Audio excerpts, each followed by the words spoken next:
Hello my dear students, कैसे हैं आप सब। आई होप आप सब बहुत बढ़िया होंगे। मैं प्रिंस स्वागत करता हूं एक बार फिर से आपका आपके अपने चैनल अड्डा 247 के ऊपर। आज की इस वीडियो के अंदर हम लोगों ने डिस्कस करना है national income and related aggregates. National income and related aggregate से रिलेटेड ये हमारी थर्ड वीडियो है। फर्स्ट 2 वीडियो ऑलरेडी अपलोड हो चुकी है। अगर आप लोगों ने नहीं देखी है अभी तक तो आप चैनल की प्लेलिस्ट में जाकर उन वीडियोस को देख सकते हैं। साथ ही साथ बहुत सारे बच्चों के हमारे पास कमेंट्स आ रहे थे कि सर पीडीएफ्स कहाँ से मिलेगी, ये जो आप पढ़ा रहे हैं इसकी पीडीएफ कहाँ से देखने को मिलेगी। तो इसके लिए आप लोग ज्वाइन कर सकते हैं हमारे अड्डा 247 का टेलीग्राम चैनल, जिसका लिंक डिस्क्रिप्शन में है। और साथ ही साथ अगर आप लोग चाहते हैं कि आप लोगों के लिए लाइव क्लासेस भी लेके आई जाए तो आप लोग इस चैनल को लाइक शेयर सब्सक्राइब करें। और जैसे ही हमारा टारगेट 25,000 सब्सक्राइबर का है, जैसे ही इस चैनल के ऊपर 25,000 सब्सक्राइबर हो जाएंगे फिर हम आप लोगों के लिए लाइव क्लासेस लेके आएंगे डिफरेंट सब्जेक्ट की, चाहे वो इकोनॉमिक्स की है चाहे बाकी सब्जेक्ट की है। लेकिन इकोनॉमिक्स की लाइव क्लासेस अगर आप लोग को देखनी है तो आप चैनल को लाइक शेयर सब्सक्राइब करें। और हमारा टारगेट है 25,000 सब्सक्राइबर का। जैसे ही 25,000 सब्सक्राइबर का टारगेट अचीव होगा आप लोगों को पूरी की पूरी इकोनॉमिक्स के लिए मैं आपके लिए लाइव क्लासेस लेके आऊंगा, जहां पर मैं आपको लाइव पढ़ाऊंगा और आप लोगों के साथ लाइव डाउट्स डिस्कस करूंगा और लाइव टॉपिक्स डिस्कस करूंगा जहां पर। आइए तो स्टार्ट करते हैं। National income and related aggregate बहुत ज्यादा एक इंपॉर्टेंट टॉपिक आप लोगों को पता है। तो आज की इस वीडियो में हम लोग स्टार्ट करने से पहले सबसे पहले ये देख लेते हैं सर कि हमने इसके अंदर पढ़ना क्या क्या है, यानी कि क्या क्या टॉपिक्स हम लोग पढ़ लें तो हमारा नेशनल इनकम कहीं ना कहीं कंप्लीट हो जाएगा। अगर मैं बात करता हूं नेशनल इनकम की तो नेशनल इनकम के अंदर सबसे पहला ही पॉइंट आता है कॉन्सेप्ट ऑफ नेशनल इनकम, कि नेशनल इनकम का कॉन्सेप्ट क्या कहता है, यानी कि what is all about national income. क्या है राष्ट्र की आय, कैसे निकाली जाती है। मजा आएगा, बहुत ज्यादा इंटरेस्टिंग टॉपिक है। जानेंगे आप लोग कि भाई नेशनल इनकम का कॉन्सेप्ट बेसिकली कहता क्या है, नेशनल इनकम निकालते क्यों है। सेकंड हमारे पास है domestic and national concept of income, right. अब होता क्या है एक कंट्री के अंदर जब इनकम कमाई जाती है तो इनकम या तो विद इन द टेरिटरी कमाई जाती है या फिर आउटसाइड द टेरिटरी भी कमाई जाती है। तो यहां पर दो कॉन्सेप्ट निकल कर आते हैं नेशनल इनकम के। एक तो हमारे पास आता है, एक तो डोमेस्टिक इनकम है हमारे पास, जहां पर डोमेस्टिक कॉन्सेप्ट्स को कंसिडर करते हैं हम लोग। और सेकंड हमारे पास क्या है, नेशनल कॉन्सेप्ट है इनकम का। थर्ड अगर मैं आप लोगों के साथ बात करूंगा, gross and net component of the domestic product. क्या डोमेस्टिक इनकम और डोमेस्टिक प्रोडक्ट दोनों सेम चीज है, ये जानना भी जरूरी है। उसके आगे ही फिर आगे के टॉपिक्स को समझा जा सकता है बेहतर तरीके से कि ग्रॉस और नेट डोमेस्टिक प्रोडक्ट के बीच में क्या डिफरेंस होता है, ग्रॉस और नेट डोमेस्टिक प्रोडक्ट कैसे निकाला जाता है। बहुत अच्छी तरह से समझेंगे इस भी चीज को। उसके बाद हमारे पास फोर्थ पॉइंट आता है domestic product eight market price and eight factor cost. अब ये मार्केट प्राइस और फैक्टर कॉस्ट क्या होते हैं, राइट। और डोमेस्टिक प्रोडक्ट मार्केट प्राइस और फैक्टर कॉस्ट पर किस तरह से निकाला जाता है, उसके बारे में भी डिस्कशन हम लोगों ने करनी है।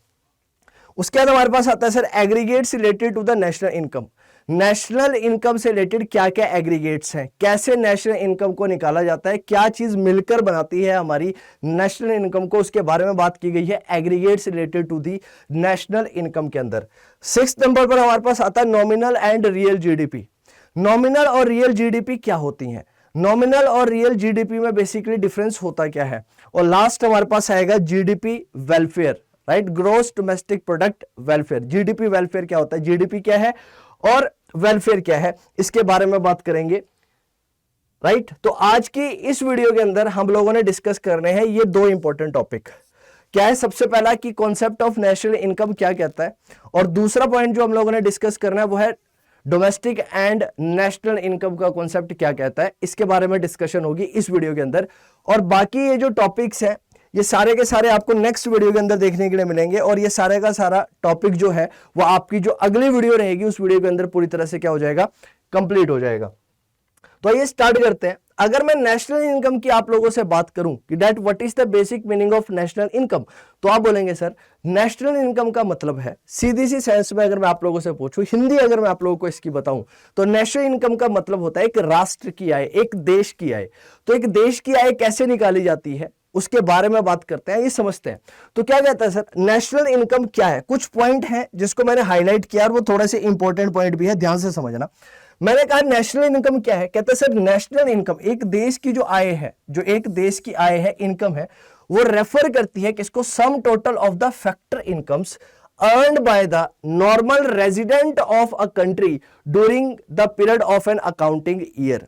यानी कि एक अकाउंटिंग ईयर के अंदर जो नॉर्मल रेजिडेंट है उनके द्वारा कमाई गई इनकम, राइट। तो जो भी हमारे पास फैक्टर्स इनकम है, जो फैक्टर इनकम अर्न की जाती है, किसके द्वारा अर्न की जाती है, जो भी हमारे नॉर्मल रेजिडेंट है, एक अकाउंटिंग पीरियड के अंदर जो नॉर्मल रेजिडेंट है वो कितनी फैक्टर इनकम कमा रहे हैं, उन फैक्टर इनकम का जब मैं समेशन कर दूं, उन्हें आपस में क्या कर दूं, जोड़ दूं, तो बाहरी निकल कर आती है नेशनल इनकम। अगर मैं फैक्टर इनकम की बात करता हूं तो आप लोगों को पता है कि हमारे पास जनरली 4 फैक्टर्स ऑफ प्रोडक्शन होते हैं। एक land, labour, capital, entrepreneur, right. तो इनसे जो हमें इनकम जनरेट होती है, लैंड से हमें क्या मिलता है सर, लैंड से हमें मिलता है रेंट, लेबर से हमें वेजेस आती है, कंपनसेशन आता है, और हम अगर बात करते हैं किसकी, कैपिटल की, तो वहां से हमें क्या देखने को मिलता है, इंटरेस्ट, और लास्ट में है एंटरप्रेन्योर, वहां से आता है बच्चों हमारा क्या, प्रॉफिट, राइट। तो यहां पर 2 इंपॉर्टेंट वर्ड है। अगर आपको ये 2 इंपॉर्टेंट वर्ड समझ में आ गए तो आपको कहीं ना कहीं नेशनल इनकम की डेफिनेशन बहुत अच्छी तरह से समझ में आ जाएगी। वो 2 वर्ड क्या है, सिंपल सी सेंस में समझो। मैंने बोला नेशनल इनकम क्या है, आपसे मैंने पूछा सर नेशनल इनकम का कॉन्सेप्ट क्या कहता है, तो आप बोलेंगे सर नेशनल इनकम कुछ भी नहीं है, बस जो नॉर्मल रेजिडेंट है उनके द्वारा जो फैक्टर इनकम कमाई गई एक अकाउंटिंग पीरियड के अंदर, उसको हम क्या नाम दे देते हैं, नेशनल इनकम बोल देते हैं। तो यहां पर 2 वर्ड समझना जरूरी है, 2 वर्ड्स की इंपॉर्टेंस है। अगर वो दो वर्ड आप लोगों को समझ में आ गए तो कहीं ना कहीं आपको नेशनल इनकम की डेफिनेशन बहुत अच्छी तरह से समझ में आ जाएगी। और वो 2 वर्ड क्या है, सबसे पहला वर्ड है फैक्टर इनकम, और सेकंड जो वर्ड है वो हमारे पास क्या है, नॉर्मल रेजिडेंट, राइट। तो यहां पर 2 इंपॉर्टेंट पॉइंट है जो आप लोगों को ध्यान में रखने हैं। सबसे पहली बात आप लोगों को क्या ध्यान रखनी है कि that national income includes factors income only. National income के अंदर सिर्फ और सिर्फ फैक्टर्स इनकम को ही कंसीडर किया जाता है। कुल मिलाकर अगर मैं आप लोगों को कहना चाहूं या फिर आपको मैं बताना चाहूं तो इसका मतलब सिर्फ और सिर्फ इतना है बेटा कि यहां पर अगर हम बात करेंगे तो जो हमारी रेवेन्यू जनरेट होगी किससे, लैंड से, लेबर से, कैपिटल से और एंटरप्रेन्योर से, इन्हीं को ही हम लोग क्या करेंगे, यहां पर कंसीडर करेंगे। इसके अलावा किसी और इनकम को हम यहां पर कंसीडर नहीं करते हैं। सिंपल सी बात ध्यान से समझिए, इतनी सी बात है कि नेशनल इनकम के अंदर सर हमारी जो फैक्टर इनकम है, उन फैक्टर इनकम का जब मैं समेशन कर देता हूं, उस फैक्टर इनकम को जब मैं जोड़ देता हूं सारी की सारी फैक्टर इनकम को, तो हमारी निकल कर आती है क्या, नेशनल इनकम, राइट। और वो किसके द्वारा कमाई गई है, नॉर्मल रेजिडेंट के द्वारा। तो जब नॉर्मल रेजिडेंट के द्वारा जो सारी की सारी टोटल फैक्टर इनकम कमाई गई है एक अकाउंटिंग ईयर के अंदर, उसको हम लोग क्या बोलेंगे, नेशनल इनकम बोलेंगे। और नेशनल इनकम के अंदर जो आपको 2 चीजें ध्यान रखनी है कि यहां पर सिर्फ और सिर्फ उन्हीं इनकम को कंसीडर किया जाता है, सिर्फ और सिर्फ उसी इनकम को लिया जाएगा जो सिर्फ और सिर्फ किससे कमाई जाएगी, फैक्टर सर्विसेज से कमाई जाएगी, या फिर फैक्टर इनकम को ही हम लोग यहां पर कंसीडर करेंगे। इसके अलावा किसी और इनकम को हम लोग यहां पर कंसीडर नहीं करते हैं नेशनल इनकम को निकालते हुए। अब सर इसका मतलब क्या है, इसका मतलब यह है सर कि जो फैक्टर सर्विसेज या फिर जो हमारे फैक्टर्स है प्रोडक्शन के, उनके द्वारा जो इनकम कमाई जाएगी, यानी कि जो फैक्टर्स ऑफ प्रोडक्शन है उन्हीं की इनकम को हम इसके अंदर कंसीडर करेंगे। बाकी सारी चीजें हम लोगों ने इसके अंदर कंसीडर नहीं करनी, ये भी बताऊंगा। और सेकंड पॉइंट यहां पर क्या है, income of the normal resident of a country is included. और किसकी इनकम कंसीडर की जाएगी, सिर्फ और सिर्फ नॉर्मल रेजिडेंट की इनकम को कंसीडर किया जाएगा। इसके अलावा किसी और की इनकम को इसके अंदर कंसीडर नहीं किया जाता है। आइए थोड़ा सा समझने की कोशिश करता है, इसको मैं आपको और अच्छी तरह से समझाने की कोशिश करता हूं। मैंने क्या बोला सर, मैंने बोला सर नेशनल इनकम क्या है। आपने मेरे से पूछा कि सर नेशनल इनकम क्या है, तो आपने बोला कि सर नेशनल इनकम कुछ भी नहीं है, नेशनल इनकम वो इनकम है जो कमाई जाती है किसके द्वारा, नॉर्मल रेजिडेंट के द्वारा कमाई जाती है। किसके द्वारा कमाई जाती है, नॉर्मल रेजिडेंट के द्वारा कमाई जाती है, राइट। नेशनल इनकम के अंदर क्या आएगा, हमारा जो इनकम कमाई गई किसके द्वारा, नॉर्मल रेजिडेंट के द्वारा जो इनकम कमाई गई, उस इनकम को हम यहां पर कंसीडर करते हैं। सेकंड बात, आप लोगों ने यहां पर क्या बोला मेरे से कि सर हमने उस इनकम को कंसीडर करना है जो नॉर्मल रेजिडेंट के द्वारा कमाई जा रही है, लेकिन वो इनकम कैसी होनी चाहिए हमारी, वो हमारी इनकम होनी चाहिए फैक्टर इनकम। कैसी इनकम होनी चाहिए? Factor income. यानी सर जब हम नेशनल इनकम निकालेंगे तो हम सिर्फ और सिर्फ फैक्टर इनकम को क्या कर देते हैं? जोड़ देते हैं। और फैक्टर इनकम की अगर मैं बात करूं तो फैक्टर इनकम कहां से आती है बेटा? फैक्टर इनकम आती है फैक्टर्स ऑफ प्रोडक्शन से। और अगर मैं फैक्टर्स ऑफ प्रोडक्शन की बात करता हूं तो हमारे पास जनरली 4 फैक्टर्स ऑफ प्रोडक्शन है। कौन कौन से हैं? लैंड है, नंबर 2 हमारे पास क्या है? लेबर है, नंबर 3 पर हमारे पास क्या है? कैपिटल है, और नंबर 4 पर हमारे पास क्या आता है बच्चे? एंटरप्रेन्योर आता है। क्या आता है बच्चे? हमारे पास एंटरप्रेन्योर आता है। अगर मैं यहां पर आप लोगों से बात करूं, लैंड के बदले में हमें क्या फैक्टर इनकम बनती है? लैंड के बदले में हमें फैक्टर इनकम मिलती है रेंट। क्या आता है बच्चे? रेंट आता है। लेबर के बदले में हमें क्या मिलता है बच्चे? कंपनसेशन मिलता है या फिर वेजेस मिलती है। कैपिटल के बदले में हमें क्या मिलता है सर? कैपिटल के बदले में इंटरेस्ट मिलता है। एंटरप्रेन्योरशिप के बदले में हमें क्या मिलता है? प्रॉफिट मिलता है। यानी कि जब भी मैं नेशनल इनकम की बात करूंगा तो नेशनल इनकम के अंदर जो नॉर्मल रेजिडेंट है, अब ये नॉर्मल रेजिडेंट क्या होते हैं? यहां पर एक बात आप लोगों के दिमाग में आएगी, sir what is normal resident? एक नॉर्मल रेजिडेंट कौन है? बात करेंगे इसके बारे में भी। लेकिन फैक्टर इनकम आपको कहीं ना कहीं पता है। अगर आपको फैक्टर इनकम नहीं पता है तो जाइए पहले की वीडियोस को देखिए, प्लेलिस्ट में जाइए और वहां पर वीडियोस को चेक करिए। वहां पर मैंने आपको समझाया है कि फैक्टर्स ऑफ प्रोडक्शंस क्या होते हैं और फैक्टर्स ऑफ प्रोडक्शंस को बेसिकली किसके द्वारा ऑन किया जाता है, उसके बारे में मैंने आप लोगों से बात करी है। तो अगर आपसे पूछा जाए कि सर नेशनल इनकम क्या है? सर नेशनल इनकम कुछ भी नहीं है। नेशनल इनकम बेसिकली सम है, टोटल है फैक्टर्स इनकम का, जो कमाया जाता है किसके द्वारा? नॉर्मल रेजिडेंट के द्वारा एक अकाउंटिंग पीरियड में, एक अकाउंटिंग पीरियड में। और अगर मैं जनरली अकाउंटिंग पीरियड की मेरे प्यारे बच्चों आपके साथ बात करता हूं तो जो आपका अकाउंटिंग पीरियड है वो रेंज करता है आपका 0104 से लेकर 3103 तक। तो यानी कि इस टाइम पीरियड के बीच में, इस टाइम पीरियड के बीच में जो नॉर्मल रेजिडेंट के द्वारा, इस टाइम पीरियड के बीच में जो नॉर्मल रेजिडेंट के द्वारा फैक्टर इनकम कमाई गई, उसका समेशन क्या होता है? हमारी नेशनल इनकम कहलाती है। उसका समेशन हमारा क्या कहलाएगा बच्चे? नेशनल इनकम कहलाएगा। यही बात यहां पर बोली गई है। नाउ अब समझिएगा फैक्टर इनकम का मतलब क्या है। मैंने आपको समझा दिया कि फैक्टर इनकम का मतलब क्या है कि सर जो हमारी फैक्टर्स ऑफ प्रोडक्शन से जो इनकम हमें मिलती है। अगर मैं फैक्टर्स ऑफ प्रोडक्शन की बात करूं तो देखिए यहां पर क्या है, कहता है sir factor income are the payment made by the producing unit. यानी कि जो प्रोड्यूसिंग यूनिट है, और प्रोड्यूसिंग यूनिट जनरली कौन है बच्चे? फर्म है। कौन है हमारी प्रोड्यूसिंग यूनिट? फर्म है। मैंने आप लोगों को कहीं ना कहीं पिछली वीडियोस के अंदर या फिर पिछली क्लास में मैंने आप लोगों को समझाया था कि हमारे पास क्या होता है बच्चे? हमारे पास एक हाउस होल्ड होता है, हमारे पास क्या होता है? हाउस होल्ड होता है। और दूसरा हमारे पास क्या होता है बच्चे? फर्म होती है। क्या होती है? फर्म्स होती हैं। जो हाउस होल्ड्स होते हैं ये होते हैं ओनर्स। क्या होते हैं? ये ओनर होते हैं। किसके? Owners of factor production. जो फैक्टर प्रोडक्शन है, फैक्टर्स ऑफ प्रोडक्शन है, उनके ओनर होते हैं। और जनरली हमारे पास कितने फैक्टर्स ऑफ प्रोडक्शन होते हैं? तो मैंने आपको बताया था कि हमारे पास 4 फैक्टर्स ऑफ प्रोडक्शन होते हैं। एक लैंड है, एक लेबर है, और एक हमारे पास कैपिटल है, और लास्ट में हमारे पास क्या आती है? एंटरप्रेन्योर आता है। क्या आता है? एंटरप्रेन्योर आता है। और ये हाउस होल्ड क्या करता है? इन फैक्टर्स ऑफ प्रोडक्शन को ओन करता है। इन फैक्टर्स ऑफ प्रोडक्शन को क्या करता है? ओन करता है, ओनर होता है। तो इसके बदले में अब हाउस होल्ड क्या करता है? इन फैक्टर्स ऑफ प्रोडक्शंस को देता है। किसे देता है ये फैक्टर्स ऑफ प्रोडक्शंस को?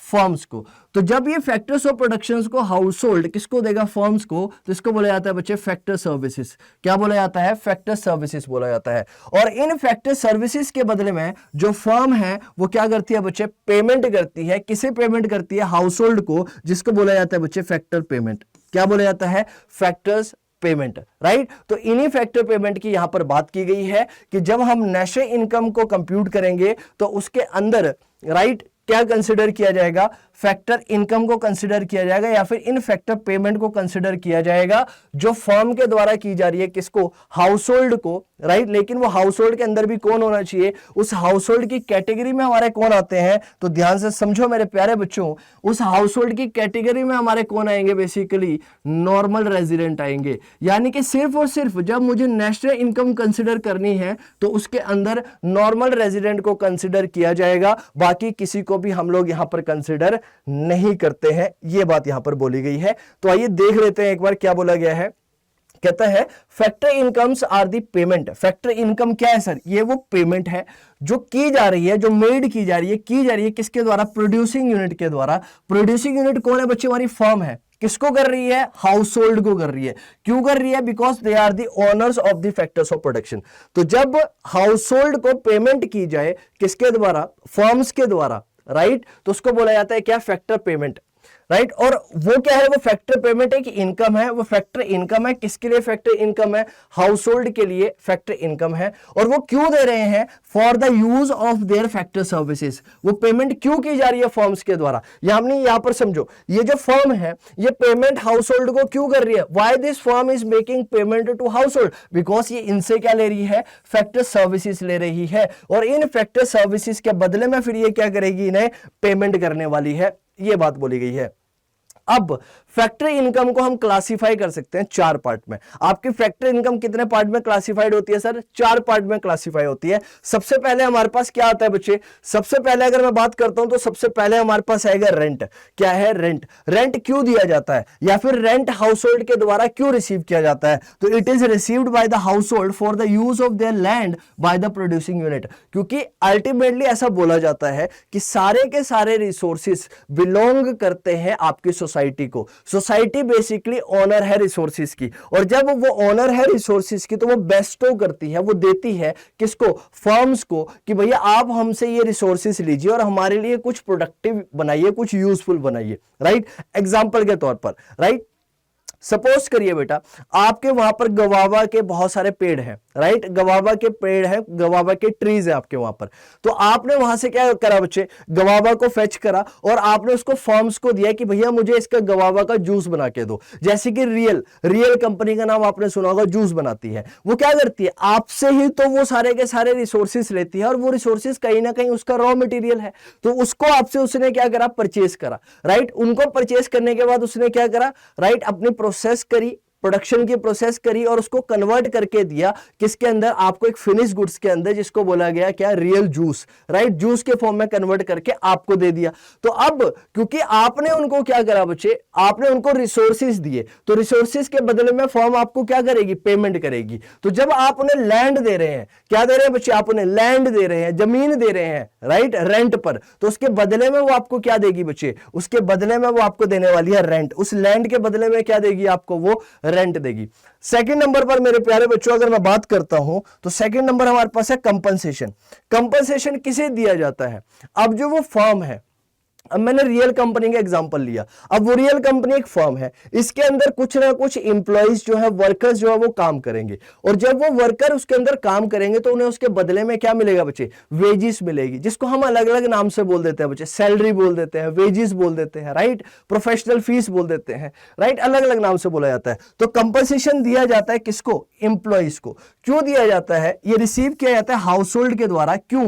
बिकॉज वो रेंडर कर रहे हैं अपनी सर्विसेज को as employees of producing unit, क्योंकि वो ऐसे एम्प्लॉय के तौर पर काम कर रहे हैं प्रोड्यूसिंग यूनिट के अंदर, तो वो उनको क्या कर रही है? सर्विसेज दे रही है। तो उस सर्विसेज के बदले में, अब देखो यहां पर समझो, रियल कंपनी है, उसके अंदर एम्प्लॉइज काम कर रहे हैं, एम्प्लॉइज काम कर रहे हैं, और जब कंपनी के अंदर एम्प्लॉइज काम कर रहे हैं तो एम्प्लॉइज को कंपनी क्या करेगी? पेमेंट करेगी। क्यों पेमेंट कर रही है? क्योंकि ये अपनी सर्विसेज दे रहा है, ये एम्प्लॉय जो है अपनी सर्विसेज दे रहा है उस फर्म को, तो इसके बदले में भी क्या मिला एक फर्म को, एक एम्प्लॉय को? उसको मिला कंपनसेशन। तो कंपनसेशन भी किसको दिया जाता है? एम्प्लॉइज को दिया जाता है। और ये एम्प्लॉइज जो है यानी कि ह्यूमन बीइंग है, ये ह्यूमन बीइंग्स या फिर जो भी ये एम्प्लॉइज है, ये किसके लिए बिलोंग करते हैं? कहां से बिलोंग करते हैं? This also belongs to the house hold.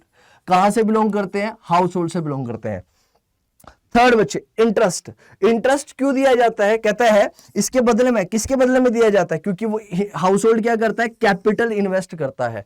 क्या करता है? कैपिटल इन्वेस्ट करता है। तो it is received by the house hold for the use of their capital by the producing unit. क्योंकि ये प्रोड्यूसिंग यूनिट क्या कर रही है? अपनी कैपिटल दे रही है किसको? बिजनेस को, ताकि बिजनेस ग्रो कर सके, बिजनेस हमें बेहतर तरीके से प्रोडक्ट एंड सर्विसेज डिलीवर कर सके। इसके लिए क्या दिया जा रहा है? कैपिटल दिया जा रहा है। और जब कैपिटल दिया जा रहा है तो उसके बदले में अब फर्म हमें क्या पे करेगी? उसके बदले में फर्म के द्वारा हमें पे किया जाएगा इंटरेस्ट। क्या पे किया जाएगा? इंटरेस्ट पे किया जाएगा। और लास्ट हमें क्या मिलता है बच्चे? प्रॉफिट। प्रॉफिट किसके लिए है बेटा? It is received by the household. क्यों मिलता है?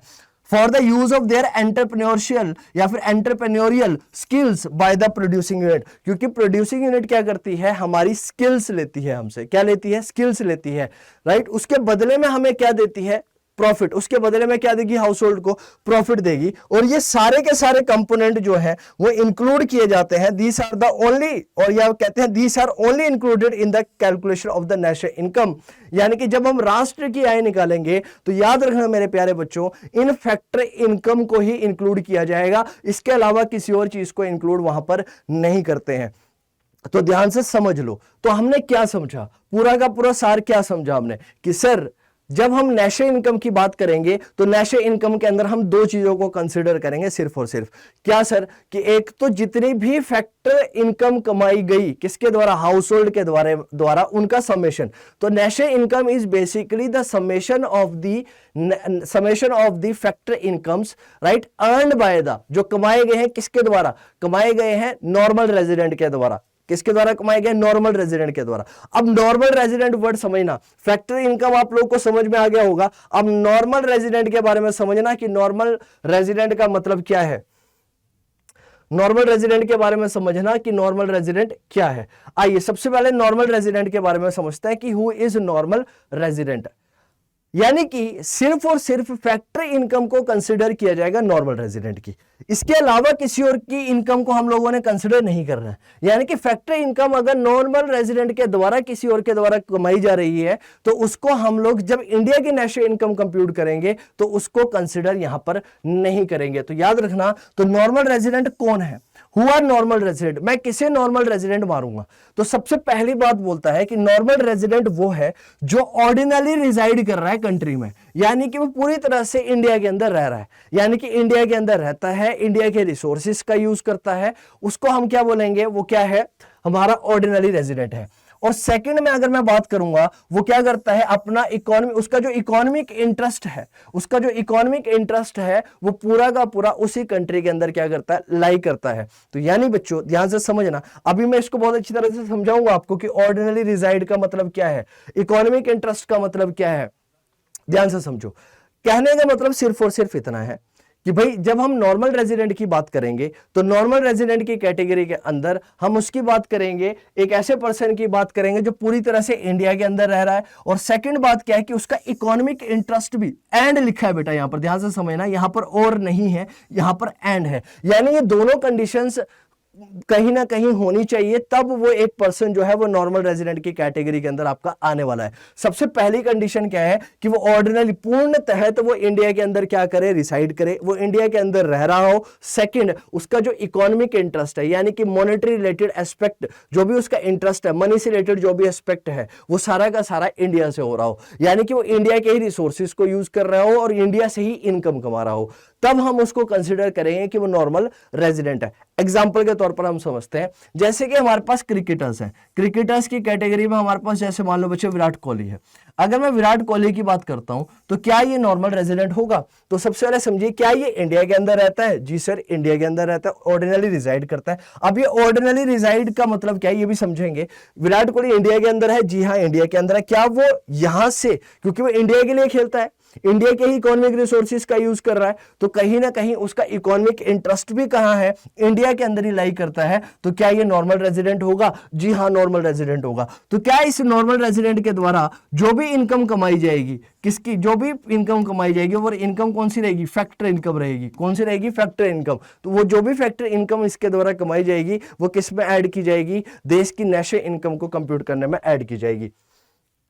आइए थोड़ा सा समझते हैं, ध्यान से समझना। क्या कहता है? कहता है sir, a person residing in a country. अब देखो नॉर्मल रेजिडेंट कौन होगा, राइट? सबसे पहले बात करी हमने ऑर्डिनल रेजिडेंट की, तो ऑर्डिनल रेजिडेंट का मतलब कौन है? कहता है sir, a person residing in a country for a period of 1 year और मोर। कहता है सर, अगर कोई पर्सन 1 साल या 1 साल से ज्यादा इंडिया के अंदर रह रहा है। ध्यान से समझ लो मेरे प्यारे बच्चों, इस ऑर्डिनरी रेजिडेंट का मतलब समझ लो, इस ऑर्डिनरी रेजिडेंट का मीनिंग समझ लो। ऑर्डिनरी रेजिडेंट का मतलब है कि अगर कोई पर्सन, ऑर्डिनरी रेजिडेंट का मतलब है अगर कोई पर्सन एक कंट्री के अंदर, अगर कोई पर्सन एक कंट्री के अंदर 1 साल या 1 साल से ज्यादा, 1 साल या 1 साल से ज्यादा अगर उस कंट्री के अंदर रह रहा है तो उसको क्या बोलेंगे हम लोग? ऑर्डिनरी रेजिडेंट बोलेंगे। क्या बोलेंगे? ऑर्डिनरी रेजिडेंट बोलेंगे। तो ध्यान से समझो, a person residing in a country, एक पर्सन जो किसी कंट्री में रह रहा है 1 साल या 1 साल से ज्यादा के लिए, उसको हम क्या बोलेंगे? That he is ordinary residing in that country. हम ये मानेंगे कि वो ऑर्डिनरी रिजाइड कर रहा है उस कंट्री के अंदर। जरूरी नहीं है, देखो ध्यान से समझना, जरूरी नहीं है वो सिटीजन हो, जरूरी नहीं है, it is not required to be the citizen of the country. ऐसा जरूरी नहीं है कि वो पर्सन उस देश का सिटीजन हो। आइए अब थोड़ा सा समझते हैं और अच्छी तरह से समझते हैं। तो मैंने क्या बोला आपको सर? मैंने 2 बातें बोली। मैंने बोला आपको कि अगर मुझे किसी पर्सन को ऑर्डिनरी रेजिडेंट मानना है, अगर मुझे किसी को ऑर्डिनरी रेजिडेंट मानना है तो उसके अंदर क्या कंडीशन होनी चाहिए सर? सबसे पहली बात उसके अंदर यह होनी चाहिए कि वो पर्सन इंडिया में, वो पर्सन, अगर मैं इंडिया की बात करता हूं, अगर मुझे इंडिया की नेशनल इनकम निकालनी है तो वो पर्सन इंडिया में 1 साल या 1 साल से ज्यादा के लिए इंडिया के अंदर रहा हो, राइट। लेकिन क्या कहता है? वो जरूरी नहीं है, ध्यान से समझ लो बेटा, वो जरूरी नहीं है कि वो सिटीजन हो, जरूरी नहीं है वो सिटीजन हो।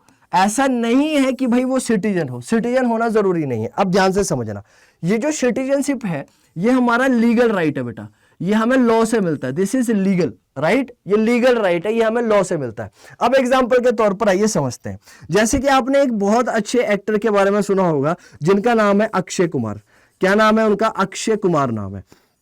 अब अक्षय कुमार जो है वो सारी की सारी अपनी सर्विसेज कहां देते हैं बेटा? वो सारी की सारी सर्विसेज इंडिया में दे रहे हैं, और उस सर्विसेज के बदले में वो क्या कर रहे हैं? अच्छा खासा अमाउंट जो है वो अर्न कर रहे हैं। लेकिन वो अमाउंट कहां पे अर्न कर रहे हैं? इंडिया के अंदर कर रहे हैं, राइट। वो अमाउंट कहां पे अर्न कर रहे हैं? वो अमाउंट इंडिया के अंदर अर्न कर रहे हैं। और दूसरी बात क्या है, अगर आपको पता होगा उनकी सिटीजनशिप जो है, उनकी सिटीजनशिप कहां की है? अगर आप देखोगे तो उनके पास सिटीजनशिप कनाडा की है। किसकी सिटीजनशिप है? कनाडा की सिटीजनशिप है। लेकिन उनका इकोनॉमिक इंटरेस्ट कहां पर लाई करता है? यहां पर ध्यान से समझना, उनका जो इकोनॉमिक इंटरेस्ट है वो कहां पर लाई करता है? इकोनॉमिक इंटरेस्ट इनका जो है वो लाई कर रहा है कहां पर? इंडिया में।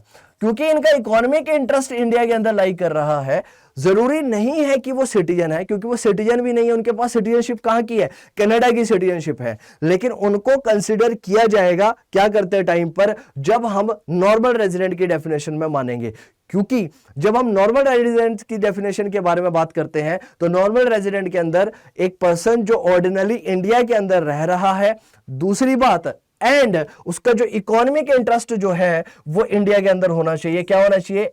इंडिया के अंदर होना चाहिए। और ऑर्डिनरी रिजाइड का मतलब है कि वो उस कंट्री के अंदर 1 साल या 1 साल से ज्यादा के लिए रहा हो, तब हम उसे बोल सकते हैं कि क्या है? वो ऑर्डिनरी रेजिडेंट है, यानी कि नॉर्मल रेजिडेंट है, राइट। इसके लिए जरूरी नहीं है कि वो सिटीजन हो, सिटीजन होना उसका जरूरी नहीं है। सेकंड पॉइंट यहां पर क्या बोला जाता है? इकोनॉमिक इंटरेस्ट का मतलब क्या है? अब मैंने यहां पर एक बात बोली, मैंने आपको बोला कि उस पर्सन का इकोनॉमिक इंटरेस्ट उस कंट्री के अंदर होना चाहिए। इकोनॉमिक इंटरेस्ट का मतलब क्या है? ध्यान से समझो। इकोनॉमिक इंटरेस्ट का मतलब है मेरे प्यारे बच्चों, अगर मैं बात करूं आपकी इकोनॉमिक इंटरेस्ट की, तो इसका मतलब है कि उसके द्वारा जो भी इकोनॉमिक एक्टिविटीज है, जो भी इकोनॉमिक एक्टिविटीज है, और हमारी इकोनॉमिक एक्टिविटीज कितने टाइप की होती है बच्चे? जनरली 3 टाइप की हमारी इकोनॉमिक एक्टिविटीज होती हैं। क्या क्या होती है बच्चे? एक हमारे पास प्रोडक्शन होता है, एक हमारे पास बच्चे कंजम्पशन होता है, और एक हमारे पास एक्सपेंडिचर होता है, एक हमारे पास इन्वेस्टमेंट होता है। क्या होता है? एक हमारे पास इन्वेस्टमेंट होता है। क्या होता है? इन्वेस्टमेंट होता है। प्रोडक्शन हो गया बच्चे, कंजम्पशन हो गया, और एक हमारे पास हो गया इन्वेस्टमेंट। ये सारी की सारी एक्टिविटी उसी कंट्री के अंदर की जा रही है, उसी कंट्री के अंदर की जा रही है जिस कंट्री के अंदर वो 1 साल से ज्यादा रह रहा है। यानी यहां समझो, a person is said to have economic interest in a country when he considers that country as a central place for all his economic activity. किसी भी पर्सन के लिए उसकी एक्टिविटीज को इकोनॉमिक एक्टिविटीज के अंदर तब माना जाएगा जब वो सारी की सारी अपनी जितनी भी इकोनॉमिक एक्टिविटीज है वो कहां कर रहा है? इंडिया के अंदर कर रहा है, या फिर उसी कंट्री में कर रहा है जहां वो रिजाइड कर रहा है। और वो क्या मतलब? वो उसका प्रोडक्शन, कंजम्पशन और इन्वेस्टमेंट से। किससे रिलेट करता है? प्रोडक्शन, कंजम्पशन और इन्वेस्टमेंट से। अगर कोई पर्सन प्रोडक्शन, कंजम्पशन और इन्वेस्टमेंट उसी कंट्री के अंदर कर रहा है जिस कंट्री के अंदर वो रिजाइड कर रहा है, तो हम ये बोलेंगे कि उस पर्सन का इकोनॉमिक इंटरेस्ट उस कंट्री के अंदर है। राइट, हम ये मानेंगे कि उस पर्सन का जो इकोनॉमिक इंटरेस्ट है वो उसी कंट्री के अंदर क्या है, लाई करता है।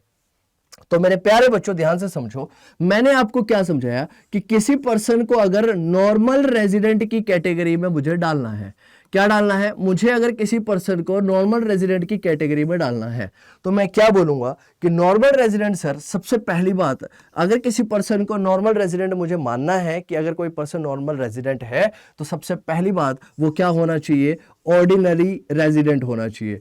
क्या होना चाहिए, ऑर्डिनरी रेजिडेंट होना चाहिए।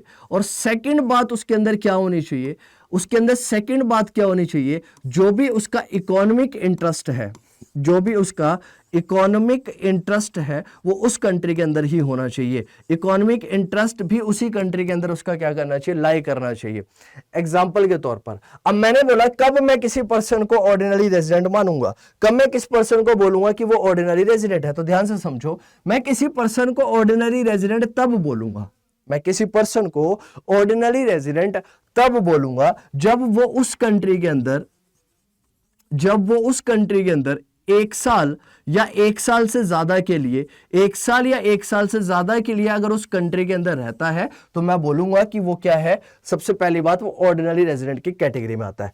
प्लस, एंड का मतलब क्या हो गया बच्चे, प्लस इसके साथ में एक चीज और होनी चाहिए, क्या, उसका इकोनॉमिक इंटरेस्ट भी उसी कंट्री के अंदर होना चाहिए। अब ये इकोनॉमिक इंटरेस्ट का मतलब क्या है, इस इकोनॉमिक इंटरेस्ट का मतलब है कि उसके द्वारा सारी की सारी इकोनॉमिक एक्टिविटीज, उसके द्वारा सारी की सारी इकोनॉमिक एक्टिविटीज उसी कंट्री के अंदर की जा रही है। और अगर मैं इकोनॉमिक एक्टिविटीज की बात करूं तो इस इकोनॉमिक एक्टिविटीज के अंदर क्या आएगा सर, इकोनॉमिक एक्टिविटीज के अंदर बेसिकली हमारी कंजम्पशन आएगी सर।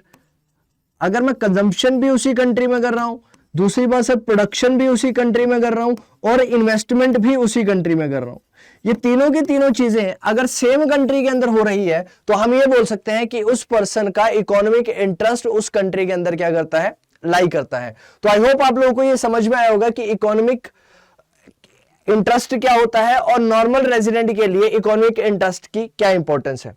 अब आइए थोड़ा सा समझते हैं। मैंने आप लोगों को एक बात बोली कि हम यहां पर कंसिडर करते हैं सम total of factor income. Factor income के अलावा एक टाइप की इनकम और होती है बेटा, जिसे बोला जाता है ट्रांसफर इनकम। ट्रांसफर इनकम को हम जनरली कंसिडर नहीं करते हैं। जब हम ट्रांसफर इनकम की बात करेंगे तो ट्रांसफर इनकम को कंसिडर नहीं किया जाता है नेशनल इनकम अकाउंटिंग के अंदर।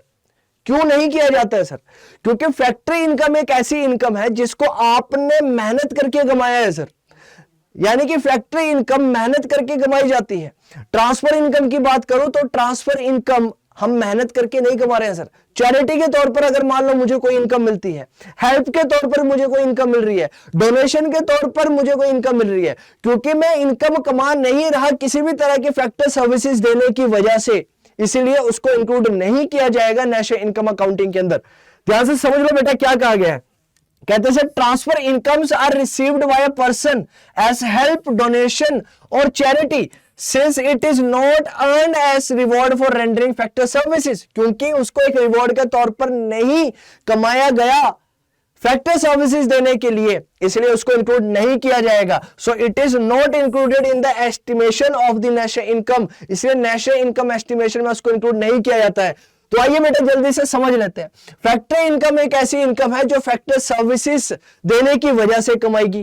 ट्रांसफर इनकम एक ऐसी इनकम है क्योंकि हमने फैक्टर सर्विसेज नहीं दी, वो इनकम हमें जस्ट फॉर जेस्चर होगी या फिर जस्ट किसी अदर रीजन की वजह से होगी, हमने उसको कमाया नहीं है। और वो रीजन क्या हो सकता है, हेल्प के तौर पर हमें कोई चीज मिल गई, डोनेशन के तौर पर मिल गई या फिर चैरिटी के तौर पर मिल गई, तो हम उसको बोलेंगे ट्रांसफर इनकम। और ट्रांसफर इनकम क्योंकि हमने अर्न नहीं करी है इसलिए वो कभी भी पार्ट नहीं बनती है बेटा किसका, नेशनल इनकम का। तो नेशनल इनकम के अंदर सिर्फ और सिर्फ दो बातें याद रखना मेरे प्यारे बच्चों, सिर्फ दो चीजें कंसिडर करनी है।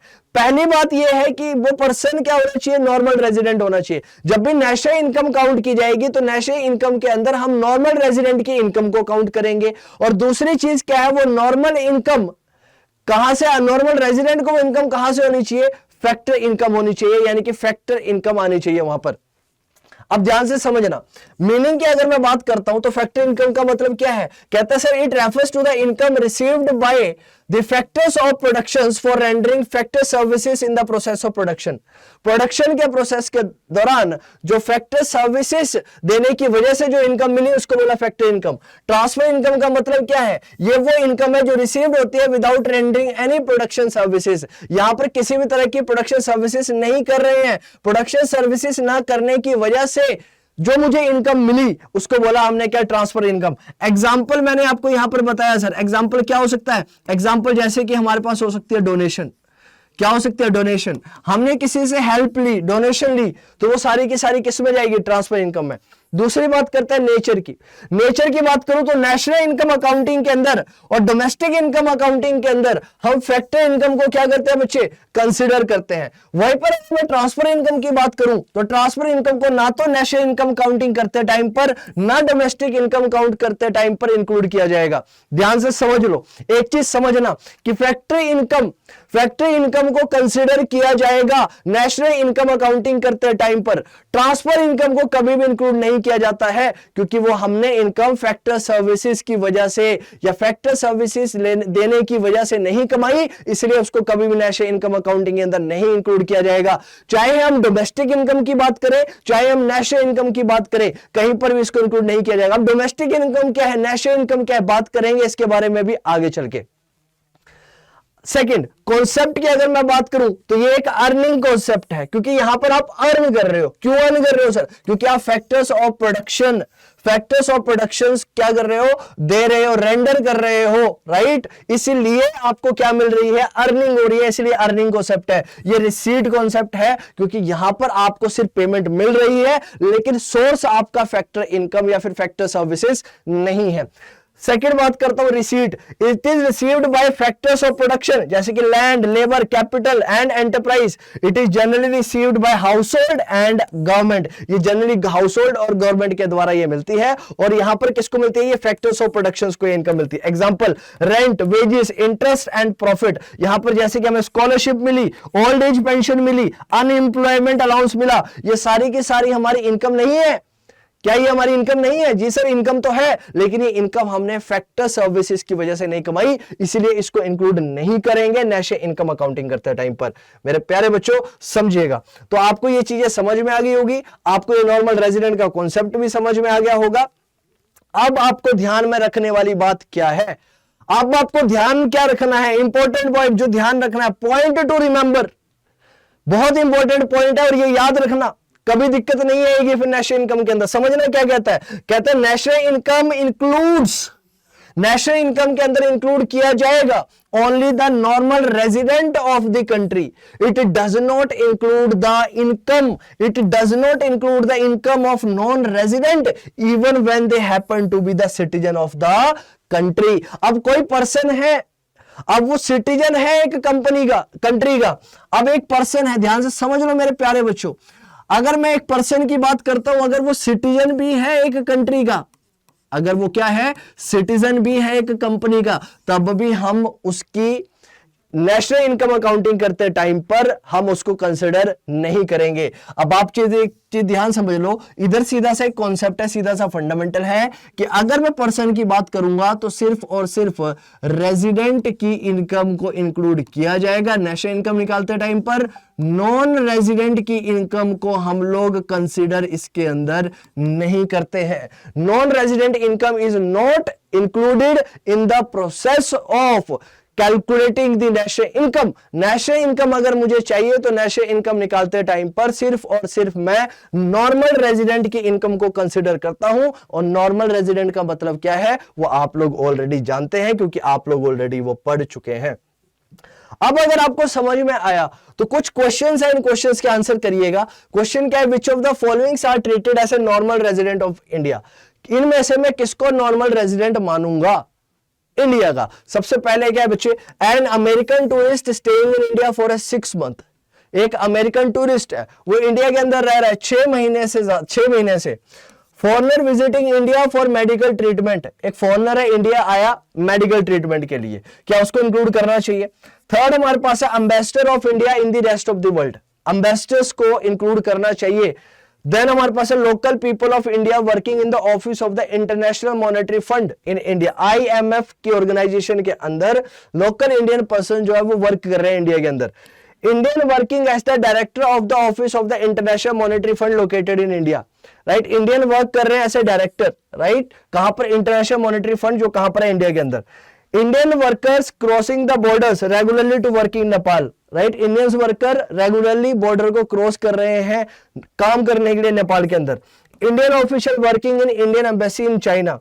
Indian going to Sri Lanka for watching cricket match. Indians जो है वो श्रीलंका जा रहे हैं क्रिकेट मैच देखने के लिए। तो क्या उनको नॉर्मल रेजिडेंट माना जाएगा या नहीं माना जाएगा, वो आप लोगों ने बताना है। और आपको इस क्वेश्चन का आंसर कमेंट बॉक्स के अंदर देना है। कमेंट बॉक्स के अंदर आप लोगों ने इसको डालना है, राइट। नाउ ध्यान से समझो मेरे प्यारे बच्चों, ध्यान से समझना। Domestic and national concept of income, right.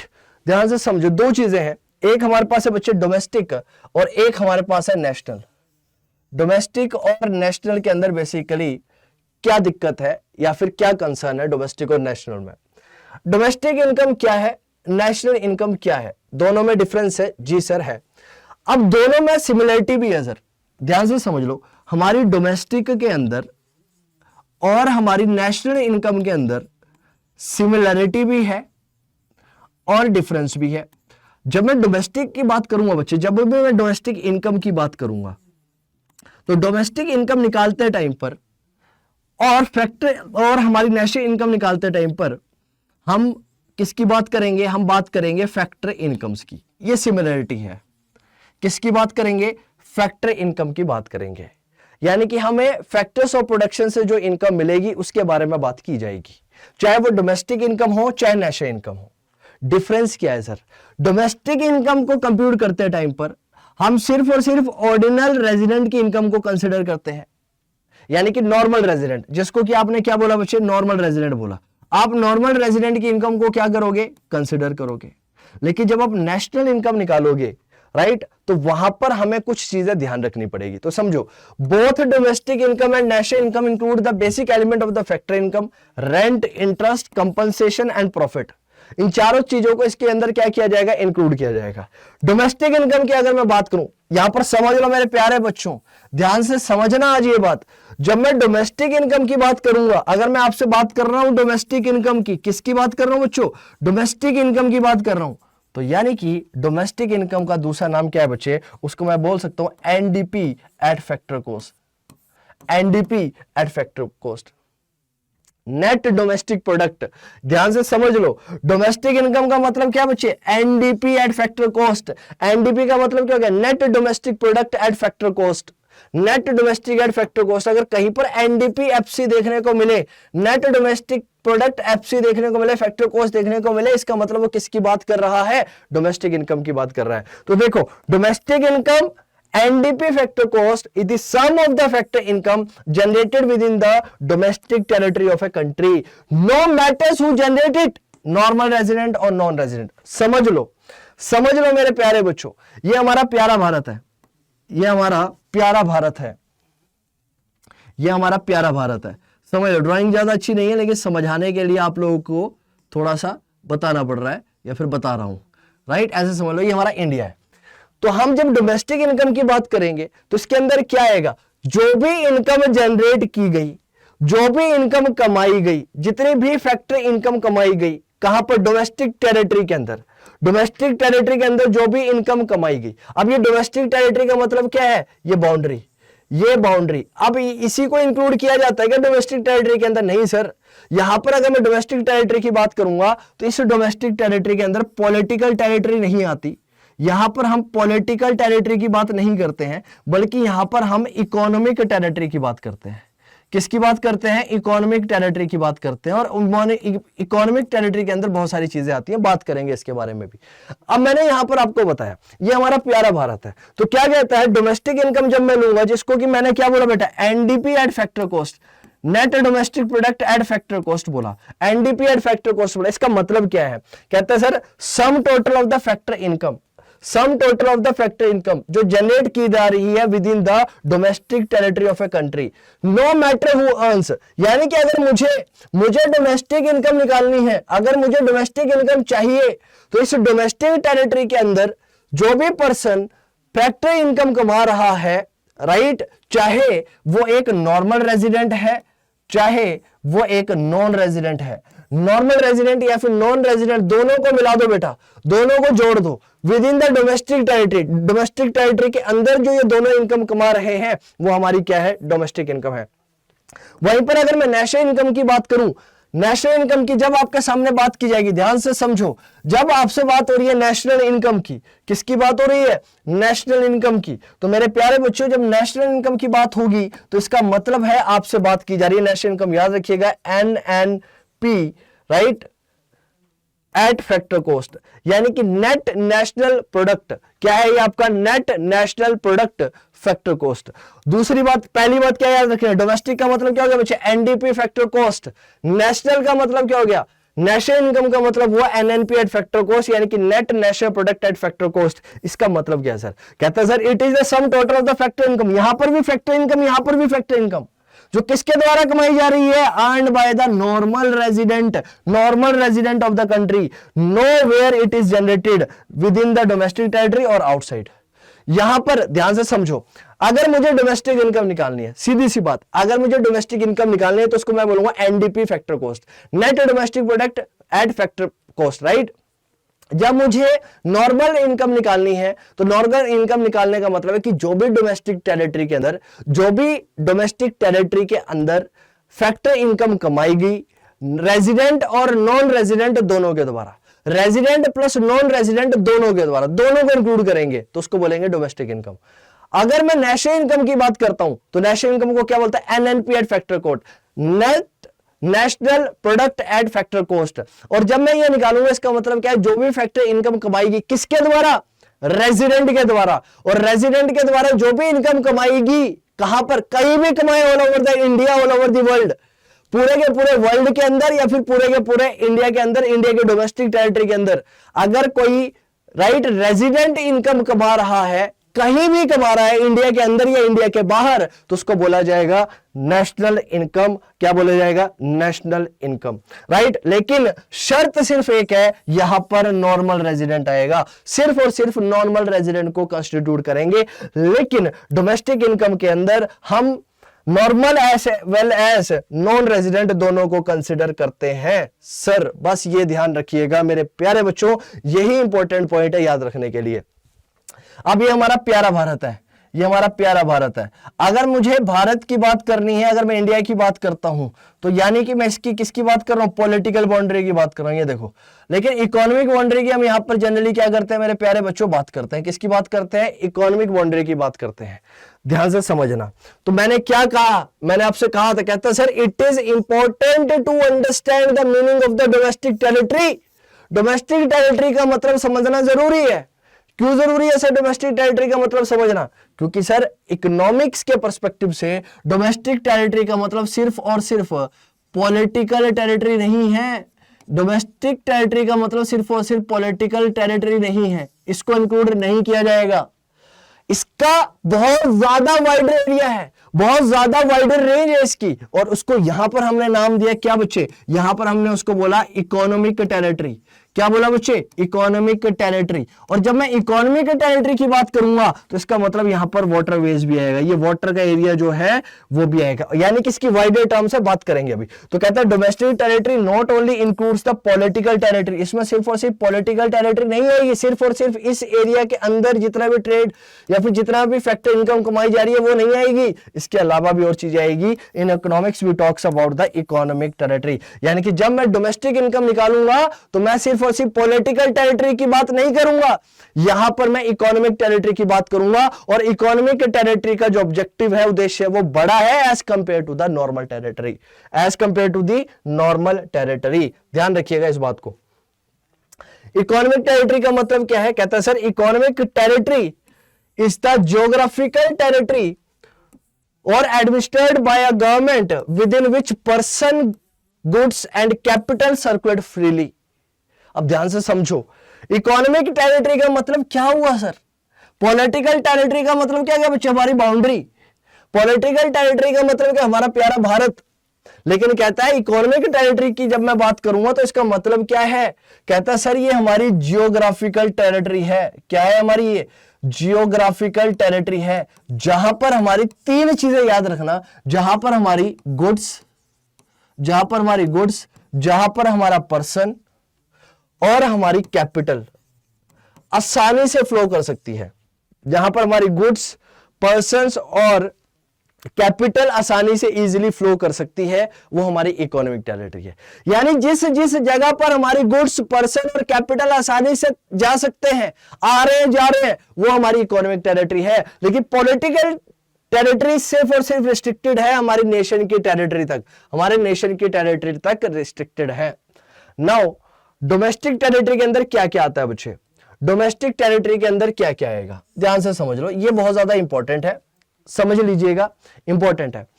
कहते sir territory lying with in the political frontier including territorial water of the country. यानी कि सबसे पहली बात जो आप लोगों को समझ में आनी चाहिए यह है कि जब मैं बात करूंगा टेरिटरी की तो सबसे पहली बात इसके अंदर क्या क्या आएगा। इसके अंदर बच्चों, इसके अंदर समझे ना मेरे प्यारे बच्चों, इसके अंदर एक तो हमारे भारत के अंदर की जो भी बाउंड्री होगी, ये सारी की सारी बाउंड्री जो है हमारी क्या है, आने वाली है। ठीक है ना? तो ये सारी की सारी चीजें सबसे पहले समझो, ये सारी की सारी चीजें जो होंगी इसके अंदर आएगी। यानी कि हमारी जो पॉलिटिकल लैंडमास है ये तो इसके अंदर इंक्लूड होगा ही होगा।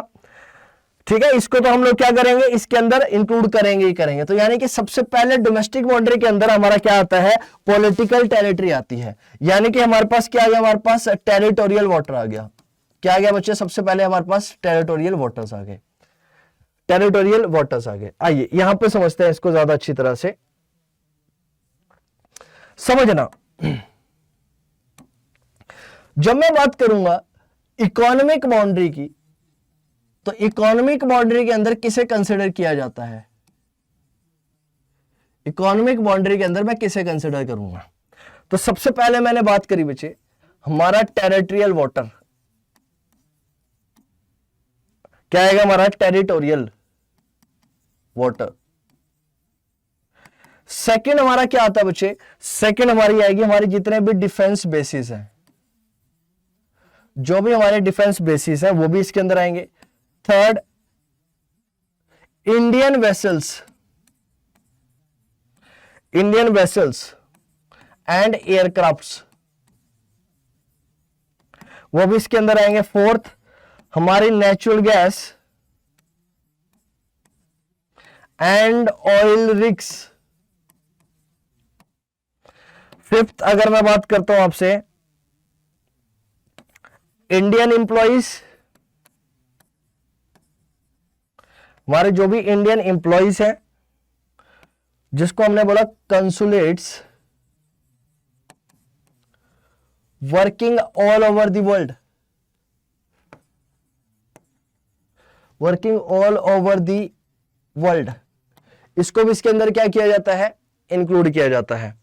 ध्यान से समझ लो, मैंने क्या बोला कि जब मैं इकोनॉमिक बाउंड्री की बात करता हूं तो इकोनॉमिक बाउंड्री के अंदर टेरिटोरियल वाटर आएगा।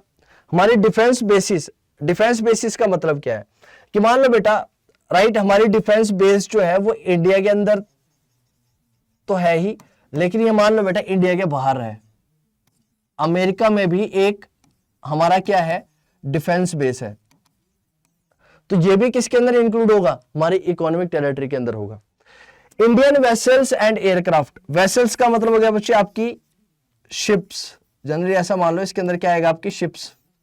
तो आपकी शिप्स जो इजीली क्या कर रही है, मूव कर रही है, घूम रही है। मान लो आपकी शिप जो है वो कोरिया के अंदर है, कोरिया के अंदर घूम रही है, या फिर जापान के अंदर है, तो वो भी इसके अंदर क्या की जाएगी, इंक्लूड की जाएगी। एयरक्राफ्ट जो पैसेंजर्स को लेके जा रहे हैं, आपका एयरक्राफ्ट जो है वो क्या करते हैं, पैसेंजर्स को लेके जा रहा है अमेरिका, कनाडा, वो भी किसके अंदर आएगा, वो भी आपका इकोनॉमिक बाउंड्री के अंदर आएगा। Natural gas and oil rigs, यानी कि बड़े बड़े ऑयल्स के कंटेनर्स, अगर वो इंडियन गवर्नमेंट के हैं, इंडिया के हैं, तो वो भी उसके अंदर काउंट होंगे। इंडियन एम्प्लॉइज जो काम करते हैं बेसिकली कंसुलेट्स जिसको हमने बोला, जैसे कि हमारे एम्बेसीज के अंदर जो पर्सन काम करते हैं उनको भी हम लोग क्या करते हैं, इंक्लूड करते हैं इसके अंदर। एग्जाम्पल के तौर पर अगर मान लो एक एम्बेसी है इंडिया की यूएसए के अंदर, यूएसए के अंदर एम्बेसी है। अब इंडियन एम्बेसी कहाँ है? यूएस के अंदर है। अब यूएस के अंदर इंडियन एम्बेसी है, तो ये भी किसके अंदर इंक्लूड होगी? ये भी इंडिया के अंदर इंक्लूड की जाएगी। किसके अंदर आएगी? ये इंडिया के अंदर आएगी। अब आ जाओ समझते हैं यहां पर थोड़ा सा ध्यान से क्या लिखा गया है। यही बात यहां पर लिखी गई है कि जब हम डोमेस्टिक टेरिटरी की बात करेंगे तो डोमेस्टिक टेरिटरी के अंदर क्या क्या आएगा। तो यहां पर कहता है कि territory lying with in the political frontiers including territorial water of the country, यानी कि टेरिटोरियल वाटर को भी कंसीडर किया जाएगा।